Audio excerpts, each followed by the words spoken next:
Have you been thinking about making a pollinator garden but just aren't sure where to start? There's tons of lists of what to do and what not to do, and sometimes they even seem to say different things with conflicting advice. It can be a lot. So today I'm going to go through 7 steps to getting started with your pollinator garden so you can feed the bees and butterflies this summer. At the end, I'll go through 3 essential tips on success for the new pollinator garden. Let's get it. Step 1. You want to pick the right location. Look for a place with full sun if possible. That means 6 hours of direct sunlight on the site. For my shade gardeners, I didn't forget about you. I'm gonna make a whole video about shade gardens for pollinators. But to make this video short enough, we're gonna talk about full sun gardens today. The other tips in this video will still apply to you, so stick around. You wanna pick a garden location near a water source. That means the hose has to reach your garden. You won't have to water a whole lot in the long run, but it's really important for the beginning. Pick a spot where plants won't be blocking cars from seeing the driveway, the sidewalk, or the road. Think about whether you'll be able to see other cars while you're backing out of your driveway. I wouldn't put the garden right up against the sidewalk where rogue plants might flop over into the sidewalk and cause an obstruction. You wouldn't want it to become a tripping hazard for somebody walking or pushing a stroller. It's very important to keep the sidewalk clear for your neighbors. Don't be afraid to put the garden in the center of the front yard. That's where your community is going to be able to enjoy it.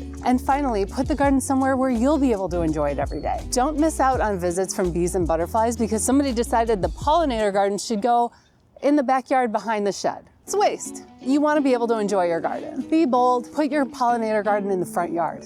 By the way, if you're having a good time learning about these videos, subscribe to the channel. This sends a strong message to YouTube that people are interested in creating pollinator gardens. There's so many people who want to plant plants for the bees and butterflies.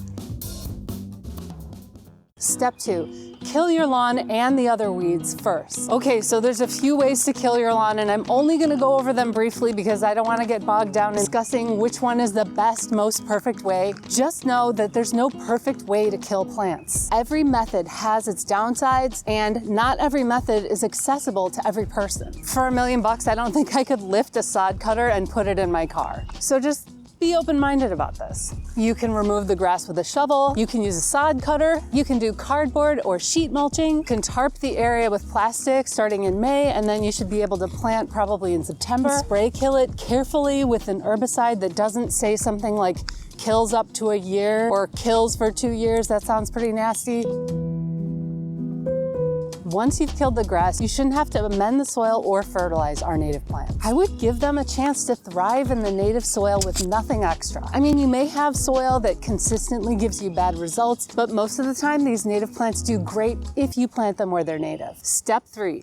Choose your plants. This can get a little bit complicated. Just to make it simple, I put together a very common list of pollinator plants that are good for the eastern half of the United States. They might not be native to where you are specifically, but these are usually good for full sun pollinator gardens. They aren't 6 feet tall, they look pretty good, they don't spread everywhere, they all have a lot of flowers that bees and butterflies love. And this list will give you blooms from May through September. Slender mountain mint, Pycnanthemum tenuifolium. Hoary vervain, Verbena stricta, Penstemon digitalis, that's not easier to say than the Latin name, Rudbeckia hirta, black-eyed Susan, purple coneflower,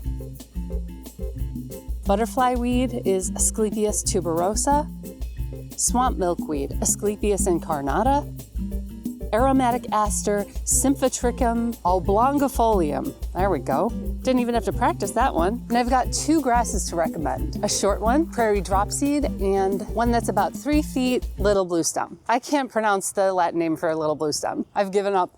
Step 4, plant your plants. You want to put the shorter plants on the outside of the garden and the taller plants in the middle or toward the back. If you don't know where to put the plants, don't think about it too much. I like to put them together in groups, like I put all the penstemon together in a group. Instead of one here, one there, where the bees are going to have to travel to visit different flowers, I like to put them in little groups. It helps the bees find what they're looking for. Plus, it just looks good in the garden to have all the plants grouped together. If you put plants in a space and then you don't like it, you can always move them later. Don't overthink it. Don't worry about it. Don't spend 100 hours planning for a 5x7 space. Just give yourself a break and do your best on planting day.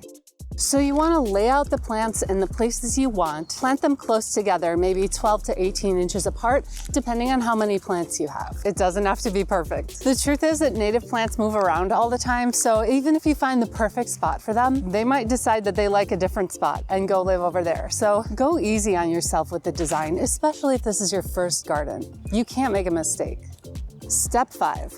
Water. In general, our native plants are very self-sufficient. They don't really need watering, but when they're little, they're sensitive and transplanting is stressful on them. For 6 weeks after you plant, make sure you water them a couple of times a week after you plant them, unless it's been raining a lot. Water them deeply, don't sit there and spray around with the hose for a few seconds and call that watering. Dig in there and make sure that the water's getting down to the roots. Step 6. Deal with weeds. Okay, every garden has weeds. There's no such thing as a no maintenance garden. We all have to deal with weeds. There are some things that we can do to make it a little bit easier on ourselves. Brand new gardens won't be able to defend against weeds very easily because the plants are small and weeds just grow faster than our native perennials. One way to take care of this is to use mulch. This helps cover the weed seeds and prevents them from sprouting. It also makes your new garden look a little nicer. You'll probably only have to mulch it one time in the beginning, maybe once the following year if you really want to. After that, the plants will be so close together that they won't really be vulnerable to weeds. And mulching sort of stops making sense because we mulch around plants, not on top of them. So look at your garden every week to see if there's some new weeds that are popping up. And get them early. If you wait till July, they're gonna be bigger, they're gonna be hard to pull out. Step 7, this is my favorite, enjoy your garden. This is the best part. Watch your plants get big and start flowering. Take pictures this year so you can compare it to next year. See what kind of wildlife visits your garden. You might see caterpillars, butterflies, different types of bees. This is my favorite. If you go out at night with a flashlight, you're gonna see moths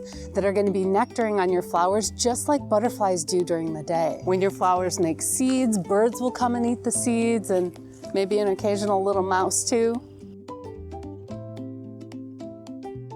Now that we've covered the 7 steps to start your brand new pollinator garden, here's 3 bonus tips for a great first year in the garden. Tip number 1, you can add annuals the first year. So a lot of perennials don't bloom in the first year. They're putting down roots the first year, and the second year they start blooming. It can be hard to wait when you're excited about your new garden. That's why I always plant like just a few zinnias in the mix when I have a new garden. They bloom all summer long, and they attract a lot of bees and butterflies. They also make great cut flowers. The monarch butterflies in particular seem to really love my zinnias. These 2 monarch butterflies really love this zinnia.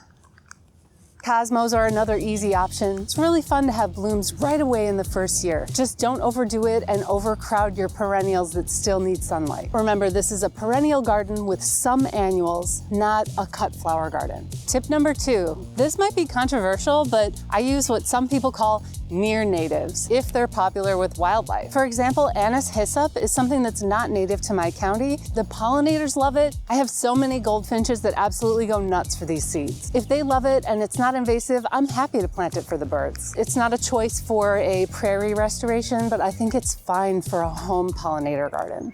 Tip number 3, some plants are too aggressive to add early in the garden, but can be added later. Golden Alexander is one of these plants. It's a yellow, flowering plant that blooms early in the season. It's the host plant for the black swallowtail butterfly. Everybody loves this flower. It's a really good flower for the pollinators. However, I wouldn't plant it in the first year because it's just too aggressive. Try the second or third year and just squeeze in a couple of plants. By that time, the other plants will be big enough to compete so it doesn't take over. Keep your eye on that guy.